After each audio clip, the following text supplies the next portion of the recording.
Kue tiao. Mulai. Dua kali Bentar. salah. 2 kali, oke. Kue tiao kuaci kecoa, kue tiao cua keci kecoa. Susah ya Kadit. Ketika kamu mau jadi aktor, menemukan kalimat-kalimat yang harus dirofel kalimatnya dengan tempo cepat, dengan kalimat-kalimat panjang. Kalau kamu tidak berlatih ini, itu akan keserimpet, akan berkali-kali salah dialognya gitu. Cengkeh cangkir kencur cengkeh kancir cengkeh cangkir kencur cengkeh. Kancir. Jadi kalau Olga masuk tahun 97 baru saya kasih kepercayaan di film Tina Tun dan Lenong Bocah itu tahun 2004, berarti kan 7 tahun kemudian. Ya kan? Nah, baik Dude Herlino, Olga, Ruben itu adalah 3 orang yang sebenarnya berawal dari, kalau Olga tuh sangat pemalu. Assalamualaikum semuanya, apa kabar kalian semua? Semoga selalu dalam keadaan sehat-sehat saja. Kali ini Anes Project menghadirkan sesuatu yang beda, yang mana kita akan coba ngobrol dengan seorang sutradara terkenal bernama Aditya Gumai. Kak Adit ini sudah melahirkan banyak artis terkenal dan ternama seperti almarhum Olga Saputra, Dude Herlino, Oki Lukman, Ruben Onsu, dan masih banyak lagi lah. Dan kali ini kita dapat kesempatan untuk bisa ngobrol dengan beliau melalui Zoom. Ini sih kita lagi coba ngundang beliau, sepertinya belum connect nih via Zoom. Teman-teman udah pada tahu belum sih siapa Aditya Gumai? Ya, jadi Kak Adit ini adalah seorang sutradara, penulis naskah, dan pendiri Lenong Bocah. Lebih tepatnya Sanggar Ananda, Sanggar Ananda. Kita lagi coba connect dengan Kak Adit. Halo Kak Adit. Halo. Ya, halo Kak Adit. Assalamualaikum. Waalaikumsalam warahmatullahi wabarakatuh. Apa kabar Kak Adit? Baik, Di. Apa kabar juga Alhamdulillah. teman-teman di Anes Project? Ya. Iya, by the way, thank you ya Kak Adit atas waktunya, sudah menyediakan waktunya untuk kita, Anes Project. Perkenalkan, kita Anes Project dari Lampung. Kita itu memang sekarang lagi coba belajar untuk ikutan seru-seruan di YouTube dengan konten podcast. Konsepnya sih sharing profesi sebetulnya.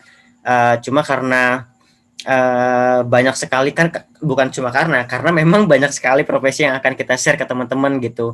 Nah, salah satunya sih aku pengen belajar ke Kak Adit sebagai sutradara, penulis skenario, coaching juga, dan kita semua tahu bahwa beberapa artis lahir dari Kak Adit gitu, di bawah naungannya Kak Adit. Ya. Lahirnya sih dari ibunya, cuma gabungnya di Sanggar Rendah Kaulah Muda. Ya, itu sih. Lahir dari ibunya. Oke. Iya betul. Lahir dari ibunya, tapi namanya dibesarkan oleh seorang Aditya Gumai. Amin, insyaallah. Amin, ya. Alhamdulillah. Iya. Ya. Nah, Kak Adit, kita tuh kan baru nih terjun di entertain. Yaitu melalui media sosial YouTube ya. Kita pengen sharingnya kan ke situ. Nah, Kak Adit kan sudah lama sekali ada di dunia entertain. Yang pertama kita tanya adalah apa sih saran Kak Adit untuk pemula seperti kita? Apa sarannya? Oke. Ya. Yang pertama adalah mengetahui dulu sebenarnya kita mau bekerja di bidang entertain sebagai apa. Oke. Ya. Apakah sebagai penampil, yaitu artisnya yang memang tampil di depan layar kaca ya. Apa menjadi aktor aktris, kemudian juga bisa juga sebagai presenter kah? Ya. Penyanyi, apapun itulah ya profesinya. Dan kemudian apa kita mau menjadi orang di belakang layarnya, ya, kreatornya, filmmakernya, itu ditentukan dulu kita mau jadi apa, bekerja di entertain, passion kita tuh lebih besar kemana. Contoh misalnya saya waktu awal banget itu passionnya di nulis skenario, tapi kemudian pengen jadi pemain juga, akhirnya pemain sinetron waktu itu ya, waktu itu masih tahun 82-83 gitu kan. Ya. Nah, saya pengen jadi pemain sinetron di TVRI, satu-satu stasiun TV di Indonesia. Ya. Jadi skenario yang saya buat itu pasti saya melibatkan diri saya sebagai pemain. Tapi lama-kelamaan ketertarikan saya bergeser dari pemain, akhirnya pengen menjadi sutradara, dan akhirnya kemudian ketika memiliki cukup dana menjadi produser gitu. Nah, artinya perkembangan itu sendiri akhirnya juga akan terjadi pada setiap orang. Passion mana yang paling besar itu, ya. Cuma kan kabar baiknya sekarang untuk menjadi seorang entertain itu tidak mesti harus dia casting di berbagai production house atau kemudian juga tampil di TV. Betul. Nah, anak muda zaman sekarang ini kan memiliki channel TV-nya sendiri yang bernama YouTube dan Instagram. Mereka tinggal bikin dalam beberapa menit mereka sudah punya channel sendiri.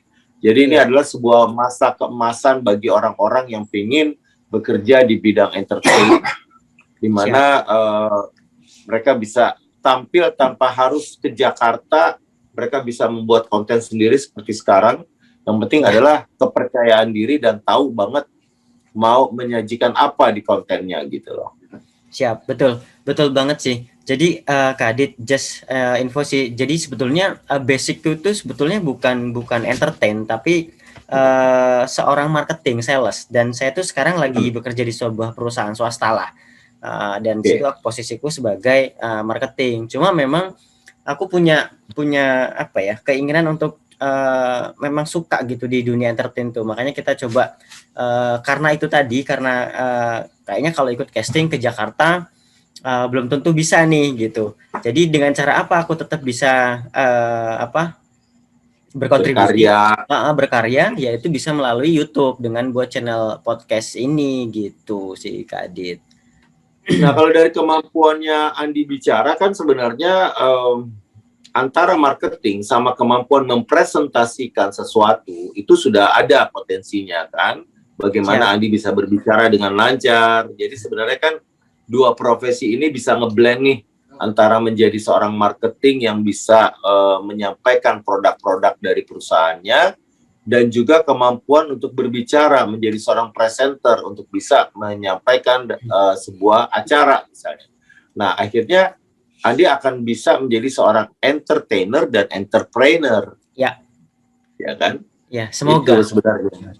Amin. Ya. Karena gini, kemampuan berbicara itu saat ini menjadi salah satu modal bagi kita untuk bisa berkarya. Mampu berbicara untuk di depan kamera HP pun, jadilah konten-konten YouTube, konten Instagram, Facebook, dan lain sebagainya. Nah, ketika kita mampu berbicara, ini sih sebenarnya yang menjadi modal utama bagi anak muda yang mau terjun ke entertain adalah melatih kemampuan public speaking-nya, kemampuan berbicaranya. Karena kalau mungkin mereka menganggap syuting itu memerlukan sebuah rangkaian proses dari berlatih, kemudian juga harus casting, belum tentu diterima juga, ya kan? Lalu kemudian ketika pun sudah diterima harus berhari-hari mengikuti syuting, menunggu berjam-jam di lokasi syuting gitu loh. Nah, orang yang mampu berbicara seperti Andi atau teman-teman di rumah semua yang mau melatih kemampuan public speaking-nya, kemampuan presenting-nya, itu sebenarnya bisa juga eksis, tidak mesti jadi aktor aktris, ya kayak gini aja kan seru.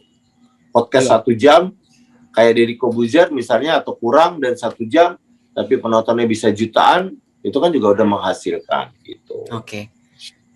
Iya, nah itu kenapa aku sih beruntung itu balik lagi bisa ngobrol langsung dengan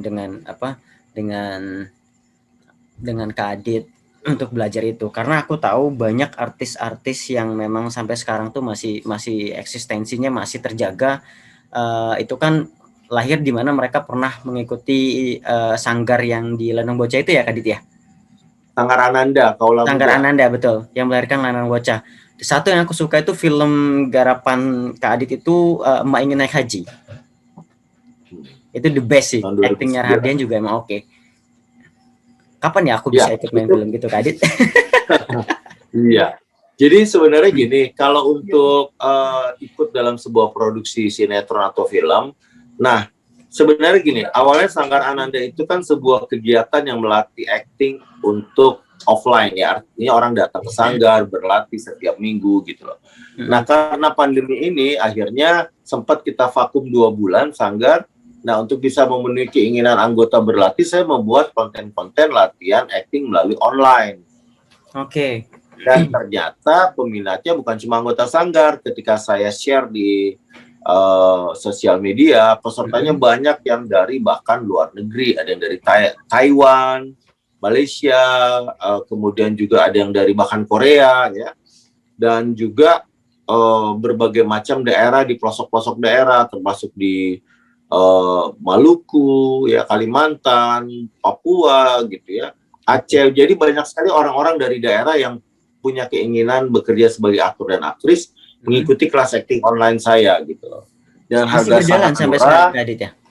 Masih sekarang sudah untuk kelas pemulanya sudah batch ke-13. Untuk kelanjutannya, kelas lanjutan sudah batch 9. Totalnya sudah 600 peserta lebih dari berbagai daerah. Dan mereka mendapatkan sertifikat juga, ya. Dan juga mengikuti latihan workshop 14 hari bersama saya dengan biaya yang sangat murah, yaitu cuma Rp500.000. Nah, sebenarnya ini jalan untuk teman-teman di daerah yang tadi kan keinginan kalau ada pertanyaan, Andi bisa nggak sih saya ikutan dalam produksi itu? Nah, kalau dalam 14 hari ini setelah dilatih, lalu kemudian diaudisi, ternyata Andi memiliki potensi untuk bisa masuk dalam manajemen artis yang kami bentuk, sebenarnya disitulah saatnya. Karena kan sekarang gini, ketika Andi lolos menjadi anggota manajemen artis kami, Andi itu tidak perlu ke Jakarta, cukup kirim video actingnya dan fotonya. Kalau mau lihat contohnya seperti apa, bisa buka di Instagramnya Casting Center.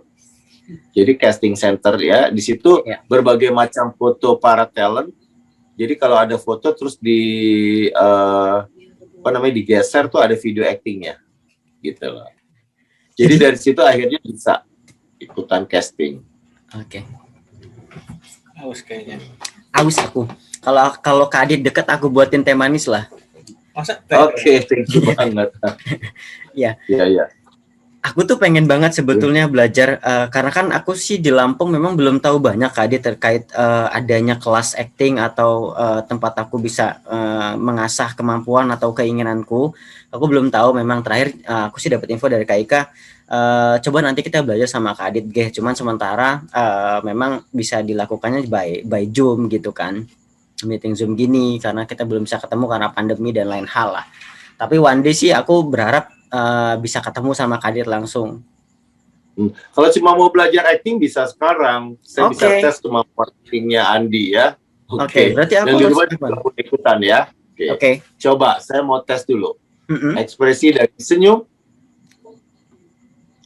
berubah menjadi marah. Senyum lagi. Berubah menjadi takut.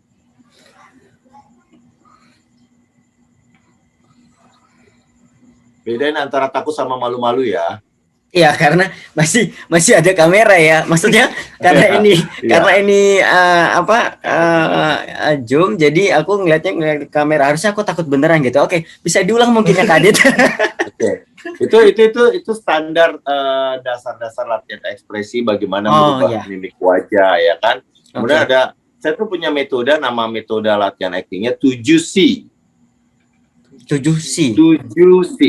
Apa itu? Metode latihan acting itu, pertama, anggota atau peserta kelas acting online yang pertama mempelajari C. Yang pertama itu adalah konsentrasi.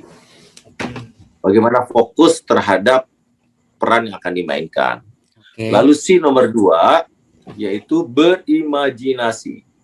Membayangkan peran yang akan kita mainkan, lalu kemudian kita coba hayati.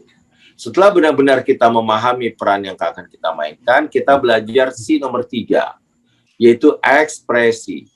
Ya. Pertama konsentrasi, imajinasi, ekspresi.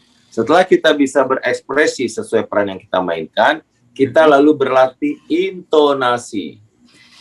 Bagaimana nada suara? Ya, nada suara dalam berbicara sesuai emosi kita, ya kan? Lalu si nomor 5-nya belajar tentang artikulasi, berbicara jelas dan benar. Ya, jadi nggak kepake tuh kalau ngomongin nyeret-nyeret, gue nggak mau gitu, malas-malesan, itu nggak kepake ya. Kecuali kalau mau menjadikan sebagai satu ciri khas. Dan kemudian si nomor 6 yaitu belajar improvisasi. Nah, ini penting banget karena kemampuan improvisasi ini juga bisa mengantarkan para peserta dan anggota bukan hanya menjadi aktor dan aktris, tapi menjadi seorang presenter. Itu kemampuan mengolah kalimat sendiri, gitu kan. Kemudian yang terakhir adalah opsi nomor 7, eksplorasi, penggalian peran. Bagaimana kita benar-benar mencari tahu peran yang akan kita mainkan, kita gali, lalu kemudian kita coba cari referensi di lingkungan sekitar, dan kemudian dari peran-peran yang kita amati sekitar, adakah karakter-karakter menarik dari teman kita, saudara, cara berbicara, cara berjalan, sikap tubuhnya, itu semua menjadi materi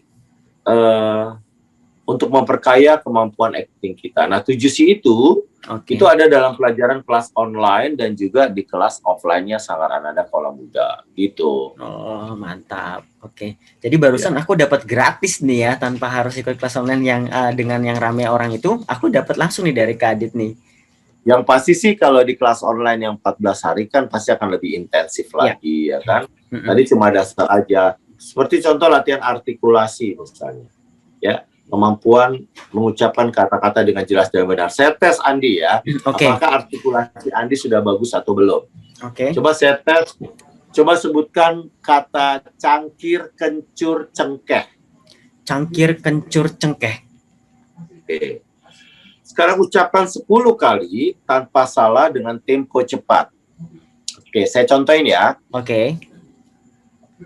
Cangkir kencur cengkeh, cangkir kencur cengkeh, cangkir kencur cengkeh, cangkir kencur cengkeh, cangkir kencur cengkeh, cangkir kencur cengkeh, cangkir kencur cengkeh, cangkir kencur cengkeh, cangkir kencur cengkeh, cangkir kencur cengkeh, tidak boleh salah. Oke. Kalau kamu berhasil melewati ini berarti artikulasi kamu sudah baik. Oke. Tanpa salah, tempo cepat. Coba kita coba. 1, 2, 3, action. Cangkir kencur kenceh. Kita ulangi sebentar. Salah. Kesempatan kedua. 1, 2, 3, mulai. Cangkir cengkur Kok cengkur? Satu kali lagi. Kesempatan ketiga. Oke. Sebentar saya minum dulu Kak Adit. Coba ya nanti ya. Ini jujur aku juga walaupun lewat Zoom juga groginya dapat sebentar. Oh, minum dulu. Oke. Mudah-mudahan lidahnya jadi lebih lancar. Ya, cangkir kencur cengkeh. Kesempatan ketiga. Cangkir kencur cengkeh. 1, 2, 3. Cangkir kencur cengkeh, cangkir kencur cengkeh, cangkir kencur cengkeh, cangkir kencur cengkeh, cangkir kencur cengkeh, cangkir kencur cengkeh, cangkir kencur cengkeh, cangkir kencur cengkeh, cangkir kencur cengkeh. Kancir. Barusan di kalimat ke-7 kancir. Ya, sorry. Kancir. Tapi aku baru ini loh dites tuh Kak Adit. Cangkir kencur cengkeh. Iya. Cangkir kencur cengkeh, cangkir kencur cengkeh. Oke. Kue tiaw kuaci kecok, kue tiaw kuaci kecok, kue tiaw kuaci kecok, kue tiaw kuaci kecok, kue tiaw kuaci kecok. Kue tiaw kuaci kecoa. Kue tiaw kuaci kecoa. 10 kali tanpa salah.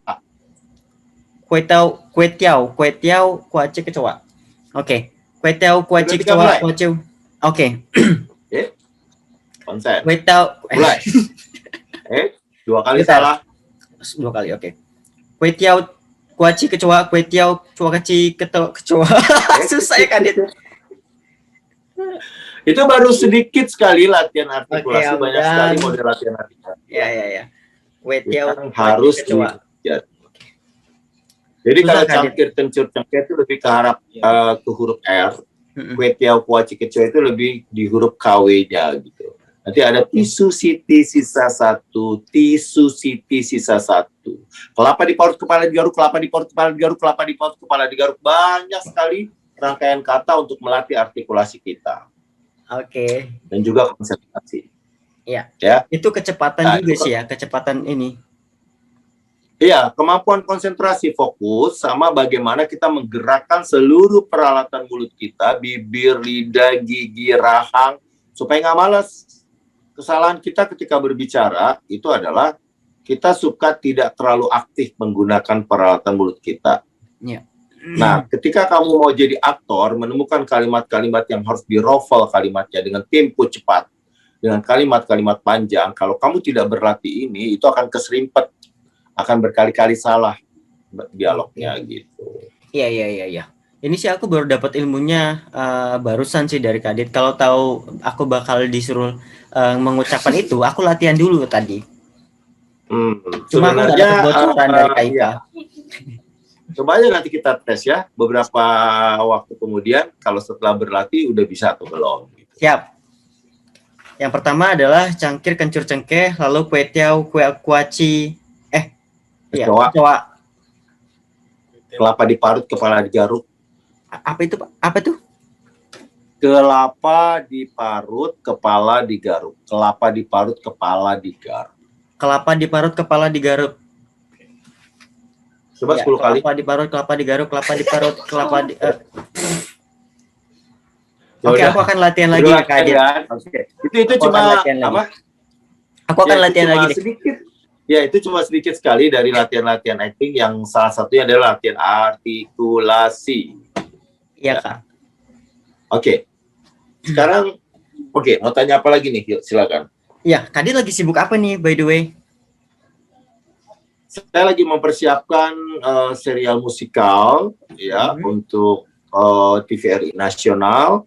Lalu kemudian juga lagi mau memasarkan film saya yang terbaru, Bis Om Bebek, yang saya produksi bersama Ruben Onsu. Oke. Film ini sebenarnya tayang dari bulan Juni 2020 kemarin, tapi karena pandemi ditunda dan nggak tahu kapan tayangnya. Ya kalau memang ternyata masih lama di bioskop, ya paling kita mau coba ke OTT untuk dijual ke Netflix, Disney, ya mudah-mudahan ada jalan untuk itu. Iya. Nah, mau lihat nih cuplikannya kayak apa film Bis Om Bebek?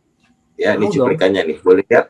Boleh. Ini dia. Kalian boleh jadi apa saja. Wah, aku mau jadi guru. Saya mah mau jadi ibu rumah tangga aja. Aku mau jadi putri duyung. Wah, Parodi saya pensiunkan.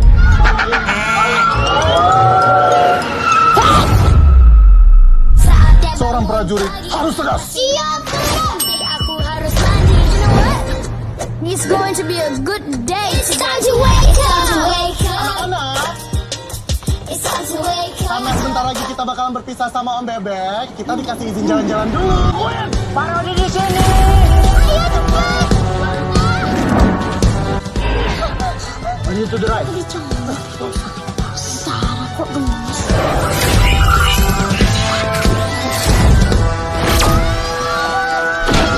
Jadi apa-apa dengan main cucu, sekolah ini akan saya tutup.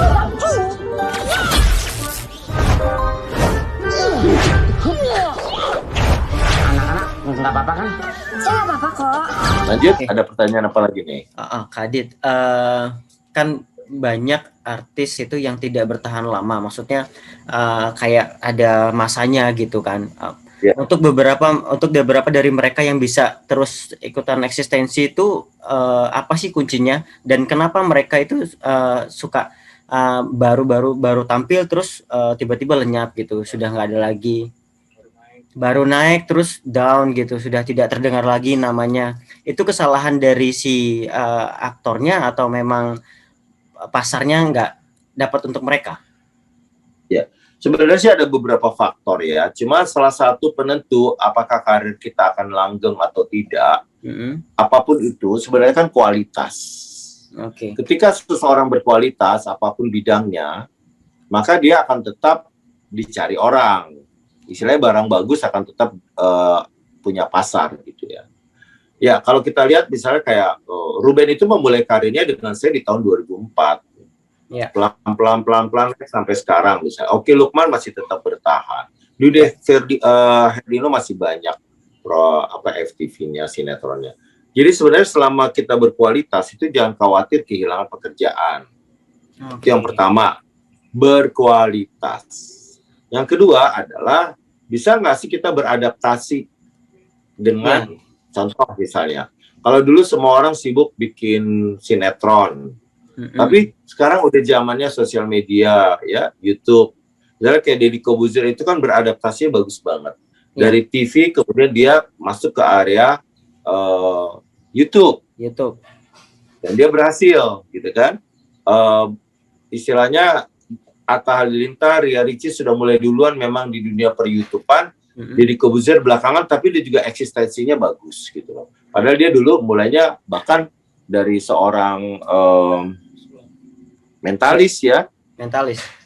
Kemudian dia menjadi seorang presenter, lalu beradaptasi lagi menjadi seorang YouTuber gitu loh. Ketika seseorang mampu beradaptasi dengan perubahan-perubahan zaman, ya misalnya contoh, saya awalnya cuma membuat kelas offline, Tapi karena perubahan zaman saya membuat kelas online gitu ya. Ya. Nah, ini perlu kreativitas untuk bisa membuat berbagai macam konten yang disesuaikan dengan kebutuhan zaman gitu loh.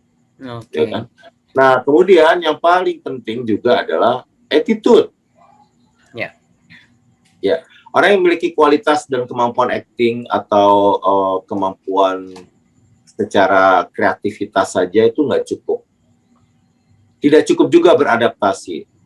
Kalau dia memiliki attitude jelek, ya, dia tidak tepat waktu, dia kemudian mungkin ketika dia di lokasi syuting sikapnya kurang menyenangkan, ya kan, karena merasa udah superstar gitu kan, itu pasti akan sebentar doang, itu pasti akan ketendang gitu kan.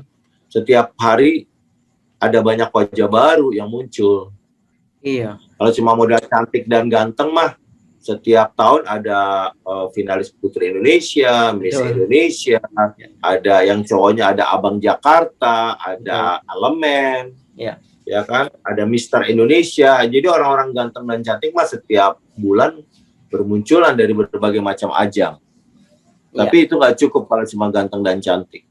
Ya, perlu ada attitude yang baik, yang bagus, lalu dia pintar beradaptasi lah ya.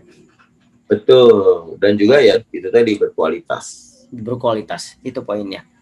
Oke, nah Kak Adit, beberapa aktor yang dulu pernah ikutan di Lenong Bocah, saat ini kan memang beberapa dari mereka masih tetap eksis tuh di dunia entertain.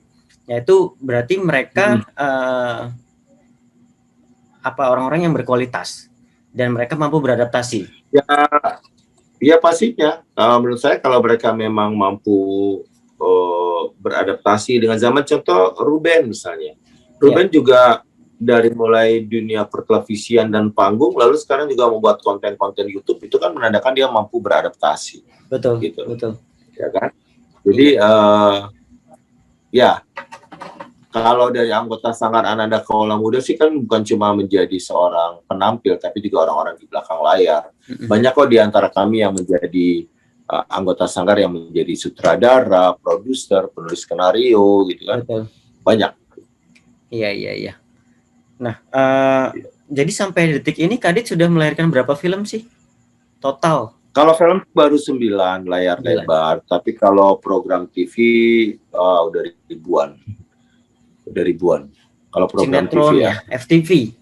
Ya sinetron, kemudian acara variety show, acara musik. Dulu TPI sebelum berganti nama jadi MNC itu saya punya program namanya Kring Kring Olala, itu hampir 1000 episode. Kring Kring Olala. By the way, Andi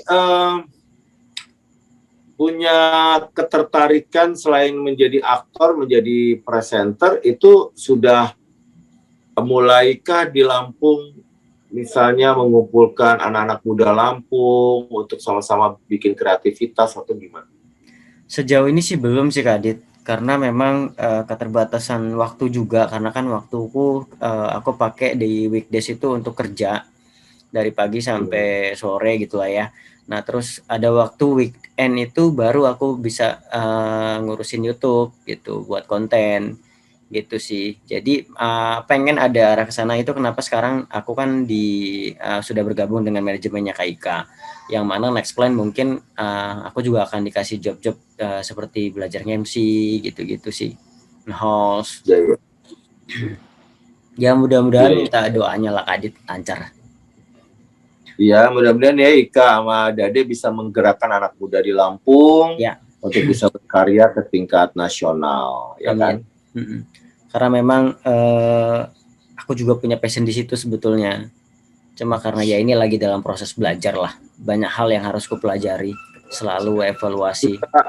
Udah coba bikin film pendek gak sih kalian? Film-film pendek gitu loh di Lampung. Belum sih. Pengen sih ya, ada keinginan untuk membuat film pendek. Nanti deh kalau itu kita coba, sebelum ini kita coba kasih tahu ke Adit deh.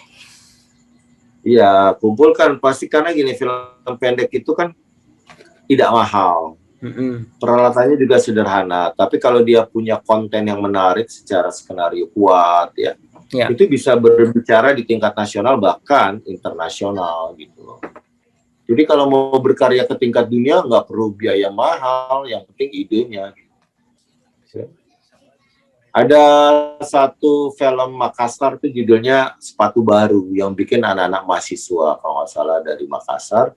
Oke. Itu menang di tingkat dunia, Oh. ya kan? Ya, Ya, judul film indie ya itu ya. sederhana filmnya tapi menarik sekali.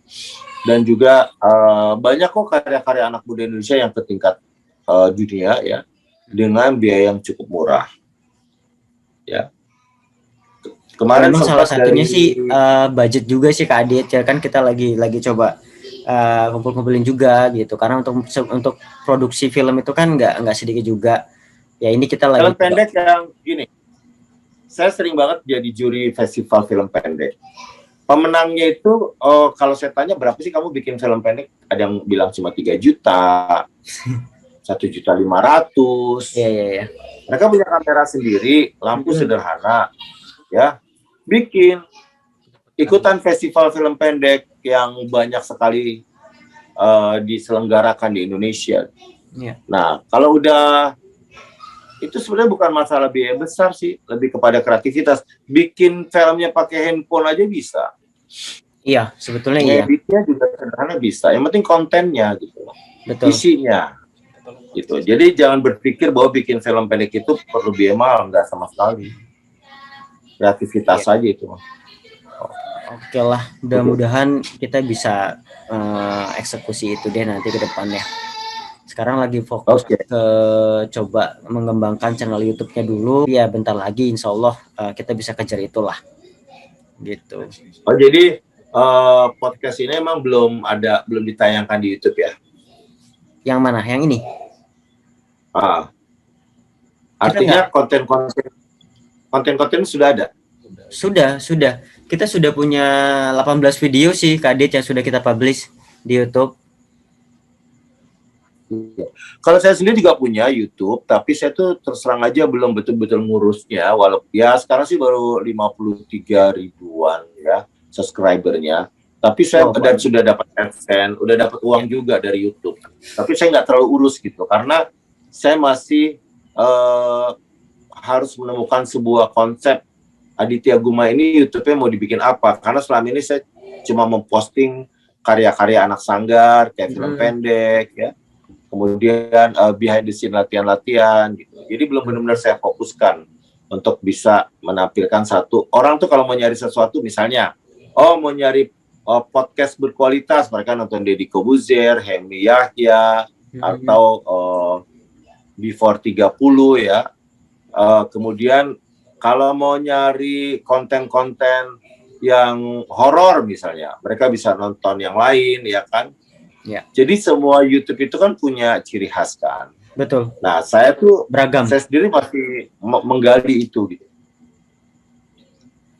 Ya. Oke. Gimana? Iya beragam sih Kak Adit, kalau konten YouTube sih semua sih udah ada sih sebetulnya. Dan kalau dibilang konten kita duplikat juga mungkin iya, tapi menurutku sih selagi aku masih bisa memodifikasi atau cari ide-ide lain ya sah-sah aja gitu. Sharing profesi seperti yang dilakukan sekarang tuh menarik kok. Banyak orang pengen tahu kan sebenarnya. Bagaimana menjadi filmmaker, bagaimana menjadi seorang marketing, bagaimana menjadi pilot, ya. Apapun itulah profesinya. Betul, itu yang lagi coba kita garap sih untuk saat ini. Bisa jadi juga mungkin ke depan kita akan berubah konten juga. Tapi ya untuk saat ini coba kita mau kejarin di situ dulu deh. Itu kenapa kita mau belajar nih langsung sama Kak Adit gitu.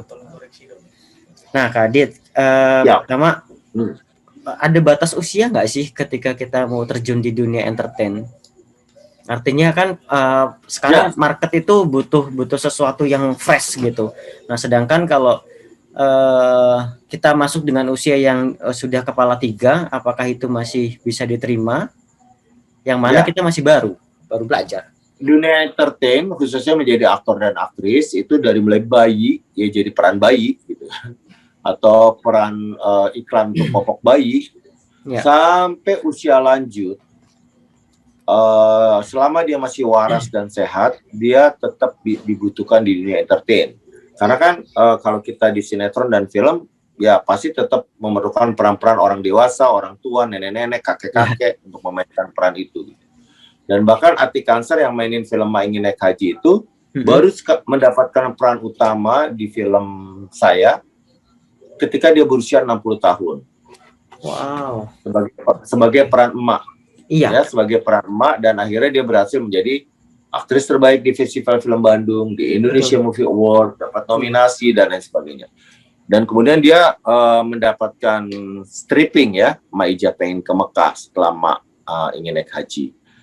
Sampai sekarang beliau udah berusia 72 tahun.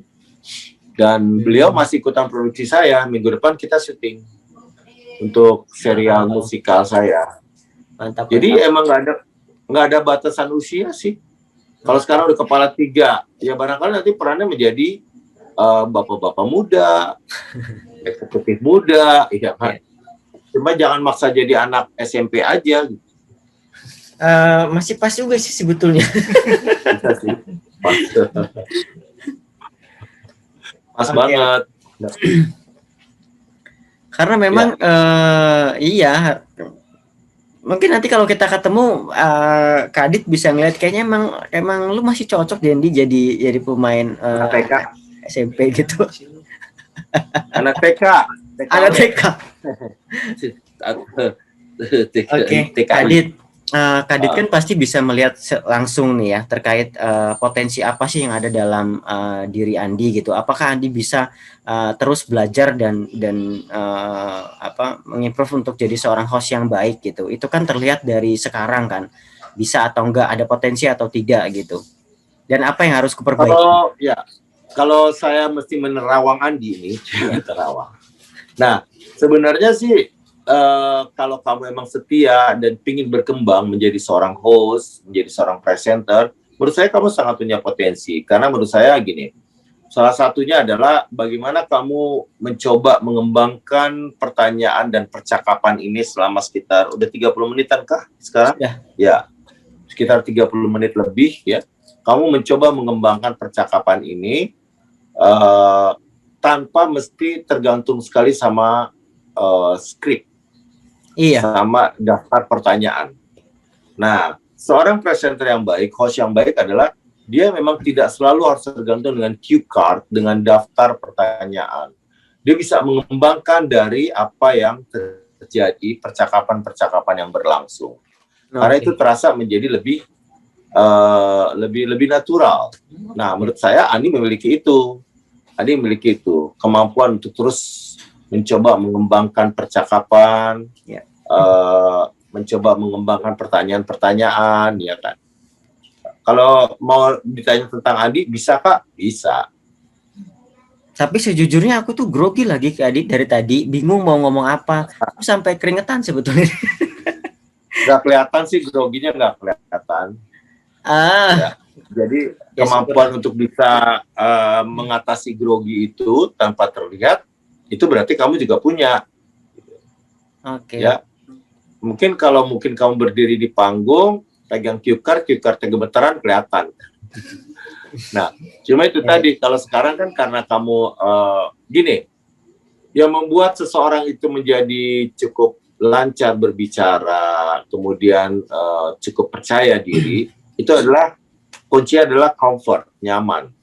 Ya. Dia merasa nyaman dulu dengan satu lingkungannya. Karena Andi ada di lingkungan yang nyaman, artinya dalam sebuah tempat yang Andi merasa aman, di kiri kanannya ada teman, lingkungannya bukan berdiri di atas panggung besar, di mana kamera menyorot atau ribuan mata melihat.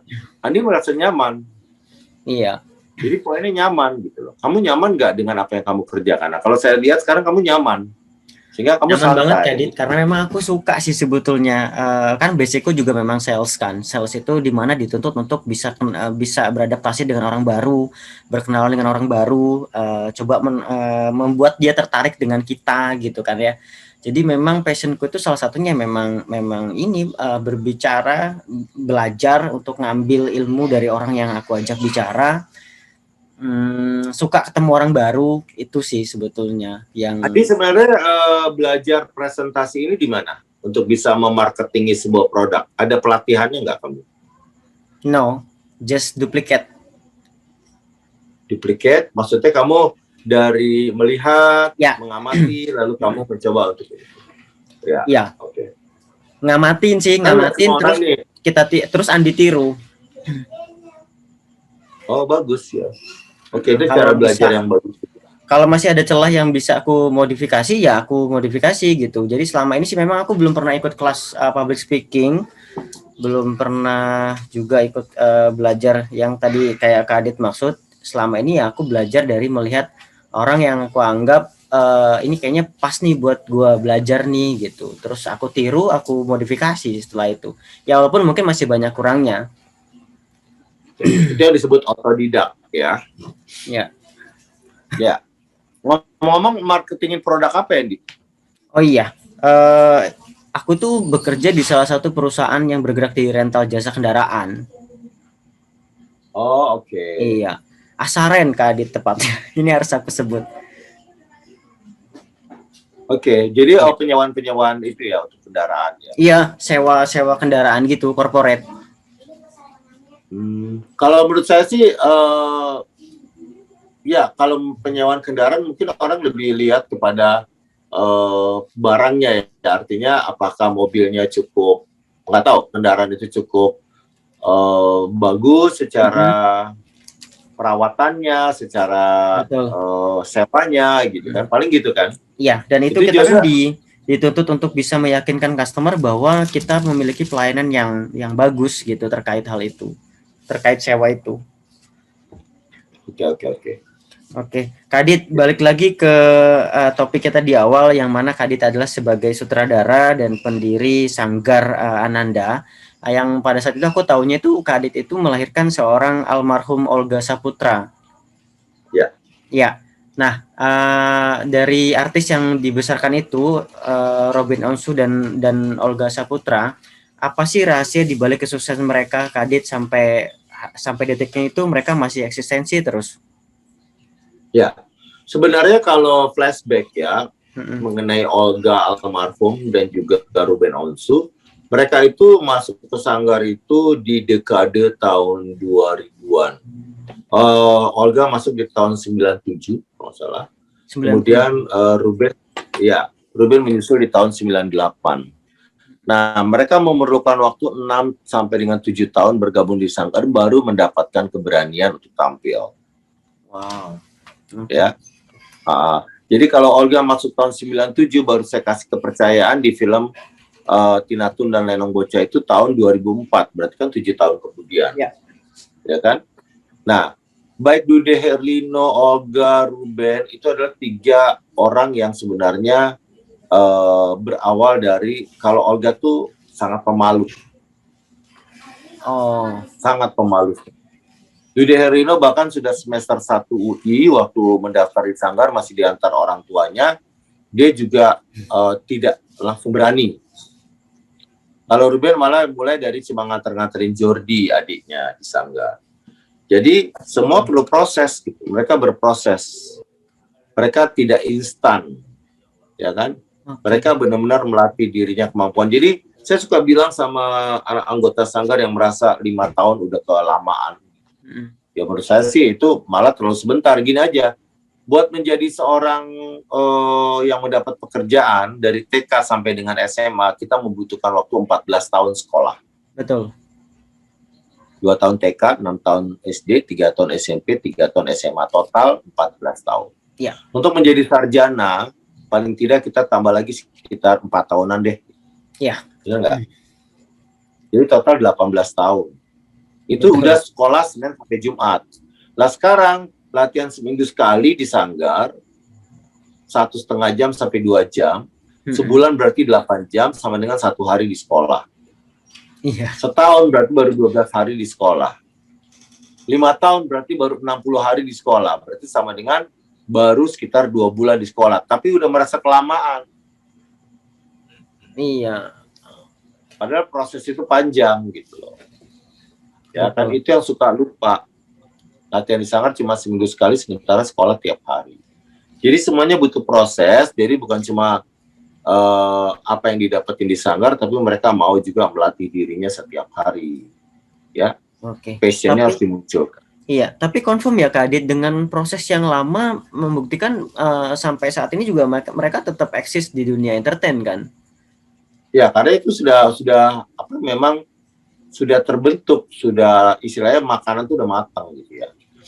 Ya. Nah, tapi sebenarnya dunia entertain itu juga ada rahasia yang kita tidak tahu dari sisi yang tadi disebut keberuntungan dan lain sebagainya. Saya pernah ada satu orang yang datang ke Sanggar Ananda, orangnya waktu itu umurnya mungkin sekitar 25 tahunan, tinggi besar, kayak Arab, hidungnya mancung gitu, ya kan. Ketika masih ngobrol sama saya, tiba-tiba saya ditelepon tuh sama salah satu PH, mau mencari tokoh Jafar untuk serial Aladdin versi Indonesia. Waktu saya ngobrol sama dia, saya begitu ditelepon oleh casternya, saya ngerasa orang di depan saya ini adalah cocok untuk peran itu. Dia belum masuk sanggar loh, baru ngobrol, pengen masuk sanggar. Terus saya bilang, oke, silakan kamu pergi ke PH itu, bawa foto kamu ini, dan casting aja di sana. Dan besoknya saya ditelepon, dia lolos untuk peran Jafar. Sampai hari ini saya masih melihat dia sebagai pemain di banyak sinetron. Padahal waktu ketemu saya itu sekitar tahun 99-an 2000. Jadi 21 tahun kemudian saya masih lihat wajahnya warawiri di sinetron sebagai pemain. Padahal belum sempat masuk sanggar. Itu artinya apa? Artinya ada campur tangan Tuhan. Oke. Di situ. Semua jalan hidup kita pasti ada campur tangan Tuhan. Coba pada saat hari itu dia kalau nggak ketemu saya, mungkin dia tidak dapat info untuk casting itu. Nah, artinya dia langsung pergi dan dia ternyata lolos. Berarti dia emang punya potensi yang seperti Andi bilang. Oke. Jadi kesuksesan itu adalah pertemuan antara kesiapan sama kesempatan. Dia siap, kemampuannya ada, siap. Kesempatannya ada, ketemu. Yang mempertemukan siapa? Ya Allah. Lalu akhirnya dia mendapatkan jalannya gitu. Ada orang yang harus melewati 6-7 tahun kayak Olga Ruben Dude baru mendapatkan kesempatan. Ada yang belum masuk sanggar baru ngobrol kayak begini langsung dikasih jalan sama Tuhan. Ya. Jadi kurang lebih kayak Andi sama Kak Adit ya. Ini kan Andi dikasih jalan juga sama Tuhan untuk bisa ngobrol langsung dengan Kak Adit, yang mana banyak orang tentu di luar sana itu pengen ngobrol langsung dengan Kak Adit, walaupun saat ini kita hanya bisa berkomunikasi lewat Zoom. Ya, artinya kan semua emang udah kadarullah ya, artinya semua ada jalannya. Kebetulan saya kenal sama Dade, sama Ika, akhirnya dibuatkan konten ini ya, siapa tahu dari konten ini ternyata orang jadi tahu juga ada seorang presenter yang bagus di Lampung. Dari situ kemudian mulai banyak tawaran, lalu kemudian konten-konten Andi menjadi viral. Amin. Ya saya nggak tahu, mungkin beberapa bulan lagi atau beberapa tahun lagi saya ngelihat Andi ternyata ada di panggung-panggung televisi kah? Amin. Atau menjadi YouTuber yang sukses kah? Saya nggak tahu. Ya, siap.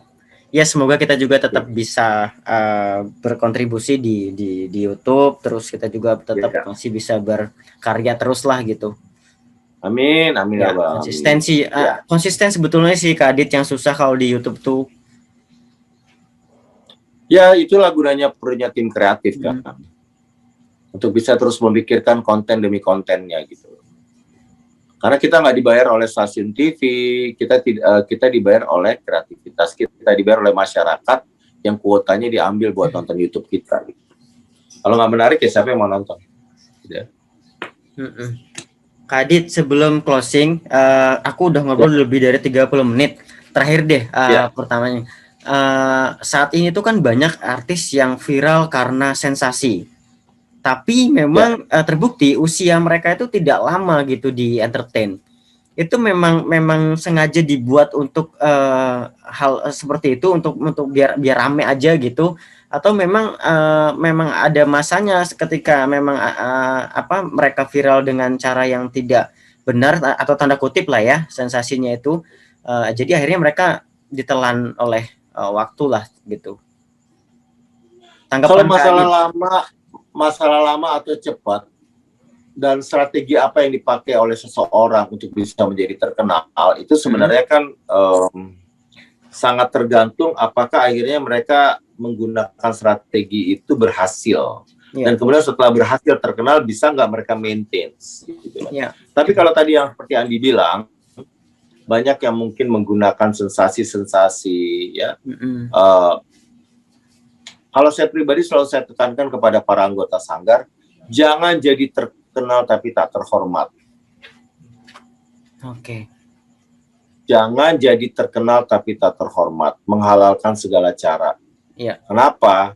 Ketika kita melakukan sesuatu yang kemudian itu bentuknya sensasi, ya apalagi sampai melanggar norma-norma untuk bisa mendapatkan keterkenalan, itu dosanya jariah. Sampai alam kubur itu ditonton orang terus, ngapain bikin konten-konten yang hanya bikin akhirnya kita harus mempertanggungjawabkannya gitu. Demi keterkenalan di dunia gitu, tapi pertanggungjawabannya di akhirat itu kan dahsyat. Ngapain? Kayak nggak ada cara lain. Iya, betul. Ya kalau nggak bisa terkenal, ya udah emang bukan jalan kita di sini, ya udah sih kita bikin aja pekerjaan lain, kan bisa. Ya kan? Iya. Kadit, by Kadit juga itu ya sebagai penulis lagu ya Kadit? Ya lagu-lagu saya lumayan banyak gitu. Lumayan banyak. Boleh nggak sih aku dengar? Memang ini tidak seterkenal Melly, belum terkenal seperti Melly. Cuma lagu-lagu saya alhamdulillah sih beberapa yang dinyanyikan oleh Betran, ya seperti Happy Family, alhamdulillah ada 25 juta orang yang lihat.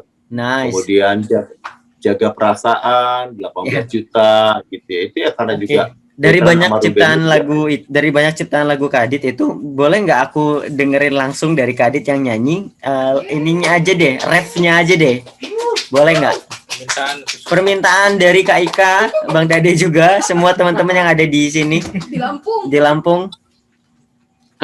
Oke, tahun 94-95 sebenarnya saya pernah ngeluarin satu album ya bersama grup duo Semaradana, saya sama Abi Utomo.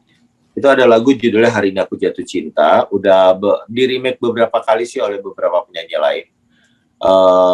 Yang angkatan tahun 90-an mungkin pernah dengar di bagian refnya ya. Hari ini aku jatuh cinta pada pandangan pertama jumpa dirimu, gitu refnya. Jadi lagu itu udah di remake lagi sih. Lagu-lagu yang dinyanyikan Betran juga rata-rata lagu lama saya. Iya. Jadi kelihatan ya kalau orang berbakat itu ya, apa aja bisa gitu ya Kadit ya. Ya alhamdulillah kebetulan saya ditakdirkan Allah untuk bekerja dengan kreativitas dan bakat saya ya. Saya tidak pernah menggunakan ijazah saya untuk melamar kerja, jadi memang kata Allah, bekerjalah dengan kreativitas dan bakatmu. Dan saya salah satu orang yang dipilih Allah untuk melakukan itu. Amin. Jadi alhamdulillah. Dan semoga saya juga menjadi salah satunya. Amin. Kadit, makasih banyak waktunya. Closing terakhir dari Kadit ya. Ada pesan nggak untuk kita sebagai konten kreator? Kita nggak bisa nyebut konten kreator sih karena kita juga ngerasa masih baru dan apa yang kita lahirkan juga karya-karyanya masih menduplikasi dari senior kita. Cuma memang mana tahu kita punya potensi di situ, dan saran Kadit untuk kita sebagai kita boleh sebut konten kreator ya, atau tukang buat video lah gitu, beserta teman-teman lain yang ada di Lampung, baik di luar Lampung juga. Apa nih saran terakhir Kadit agar kita tetap bisa terus semangat menjaga konsistensinya lah? Ya lakukan aja semua dengan cita rasa yang baik. Ya, jadi jangan membuat sesuatu itu cuma sekedar asal bikin ya. Tapi buatlah dengan benar-benar memikirkan apakah konten ini cukup berkualitas atau tidak, gitu ya. Itu yang pertama. Dan bermanfaatkah bagi orang lain. Selalu niatkan apa yang kita lakukan itu bisa jadi amal jariah kita. Selalu niatkan itu, ya kan? Nah, kalau kita memang dalam koridor untuk bisa tetap menjaga materi itu untuk menjadi amal jariah apapun itu, saya kalau bikin film, pertama yang saya omongin sama tim kru adalah, ini amal jariah kita ya.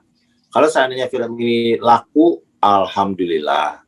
Kalau film ini tidak sesuai harapan, pemasukannya tetap untung, karena dari awal niatnya amal jariah.